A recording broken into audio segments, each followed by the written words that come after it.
Hey guys, what is going on? So just want to let you know that I ended my bulk yesterday. It was a 9-month bulk. I put on quite a bit of weight, and I'm going to pop up this body scan that I took, as well as kind of explain some of the numbers and then talk about the PRs that I hit, muscle that I gained, the process that I went through over the course of this bulk, and then just kind of briefly talk about what my plans are for the cut. Okay, so this picture that I'm popping up here is a comparison of two body scans, one that I took today and one that I took 8 months ago. So technically, this first scan is not a true starting point because I took it a month into the bulk. Now that being said, I did kind of lose some water weight, depleted glycogen, all that stuff. I got a little too lean, lost a little bit of strength towards the very end of my cut. But realistically, where I was at a month prior to ending that cut or where I was a month after starting the bulk are much more accurate in terms of, representing where my cut ended, I would say, which was about 220 pounds with a lean mass score of about 196 pounds. Okay, so that's truly what I think was kind of like the starting point of my bulk.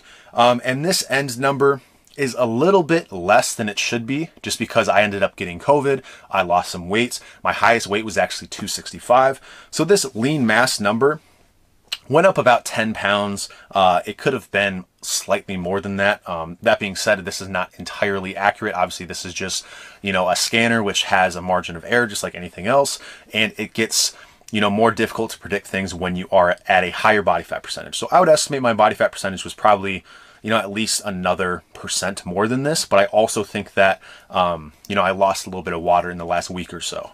So I think I probably gained around 10 pounds of lean mass, probably at a little over 20% body fat. Okay, so that's where I ended out.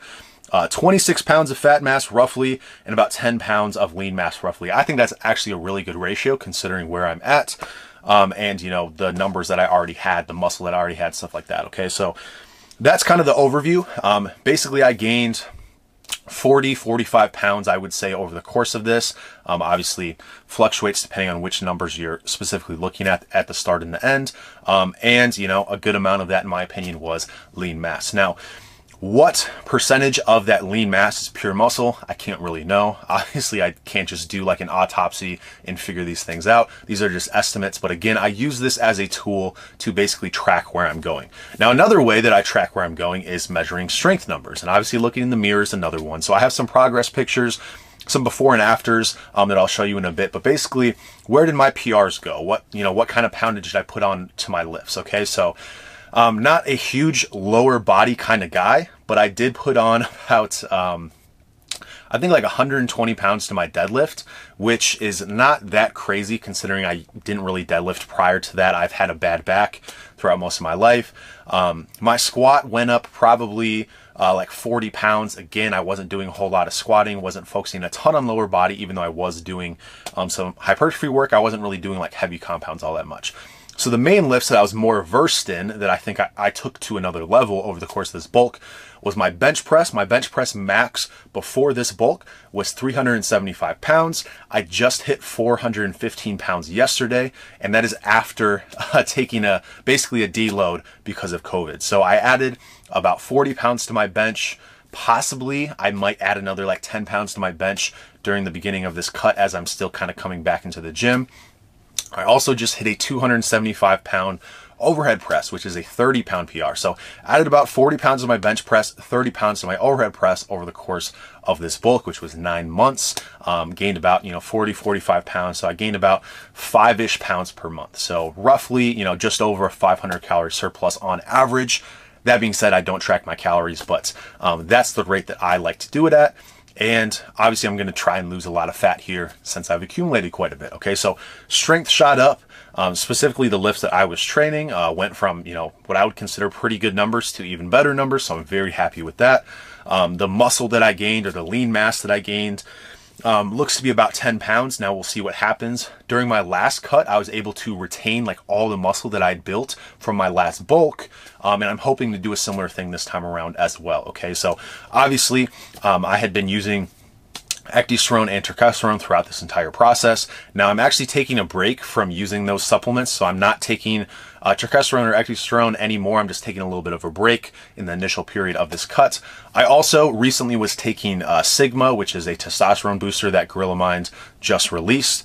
I've been taking that for just about a month, and I'm cycling off that as well. Just kind of chilling and just going to jumpstart my cut, and then I'll probably get back on Turkesterone and Ecdysterone. The reason that I'm getting off of these things is just because I get so many questions about will I keep my gains and stuff like that, and I haven't actually had a true cycle off of them yet, so I'm just going to take a little bit of a break, and that's what I'm doing right now. Okay, so we'll see what happens there. I do think that Turkesterone and Ecdysterone help with muscle preservation on a cut, but I realistically like to use them as a way to enhance my bulk, okay, which I think went very, very well this time around.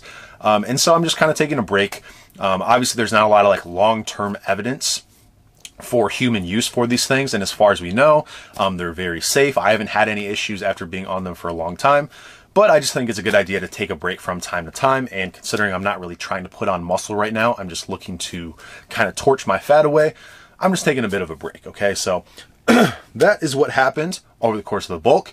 I'm currently, like I said, about 260 pounds, and I'm just basically going to be cutting very aggressively from this point out. Now, I don't track calories, I don't track energy expenditure or anything like that, and I don't plan to either. So I'm basically just going to start taking you know, a little bit more caffeine, some fat burners and stuff like that over the course of this cut, and I'm planning to go very quickly with it. So I don't have a certain rate of fat loss that I'm looking to achieve. I just want to get this cut over very quickly, even though it's still going to take some time because I have a lot of fat to lose. But I'm literally just seeing this cut as a way to, you know, make room for another bulk, basically. So that's kind of an opportunity for me. One, because I want to get bulking again. Two, because I, you know, really like being able to go outside and walk and expend calories in the summer. And it's, you know, mid-April at this point, so I'm probably going to get some spring fever. So that'll make it a little bit easier to burn some calories, go for walks, stuff like that. And then after getting COVID, my taste is kind of messed up, making food considerably less enjoyable, and therefore I just don't really want to be eating all this much food if it's not going to taste as good as it once did. Okay, so that's what I'm planning to do with the cut. Going to be really quick. I'm going to, well, relatively quick considering how much I actually have to lose. At least that's my goal. And then I plan to actually continue strength training for a little bit more, potentially hit another bench PR in the first, you know, couple weeks of the cut. We'll see how that goes. Again, I am cycling off Turkesterone, so that might not happen. And then I'll just kind of take it from there. Obviously, I'll update you guys as I go, but I consider this bulk to be extremely successful. I think a lot of it was due to supplementation. So obviously using Ecdysterone, Turkesterone, and towards the tail end of that Sigma, although to be fair, I had COVID for a decent amount of that. So I think those were beneficial. I think being in a large surplus as opposed to just like 100 calorie surplus, I think that was beneficial for me. And then being on a surplus for 9 months. I think a lot of people try and bulk for like 2 or 3 months or something like that. I think longer bulks give you more time to actually build muscle, because even going kind of balls to the wall with the bulking process, using Turkesterone and stuff like that, I still gained about a pound of lean mass per month, which is a blistering rate, to be honest. And if you're, you know, only bulking for 2 months and you're not having that much success, you're probably going to feel like you just spun your wheels and just gained a lot of fat for no reason. Okay, so for me, I think the duration of the bulk was key. I think the mindset that I had in terms of consistently hitting PRs was key, and I think, you know, supplementation was key. So I think all those things were a factor, and I, you know, I'm very excited to bulk again. To be honest, I hope to put on more weight, more size, more, you know, get more impressive numbers, all that stuff. But for me to do that, I just need to cut a lot of my weight out so I can make room for another bulk. And that's exactly how I'm approaching this cut. Okay, so hopefully it's over soon. And hopefully I can reveal some of the muscle that I've built over this process. Okay, so anyway, that's all I got to say about that. I'll keep you updated, and I'll talk to you soon.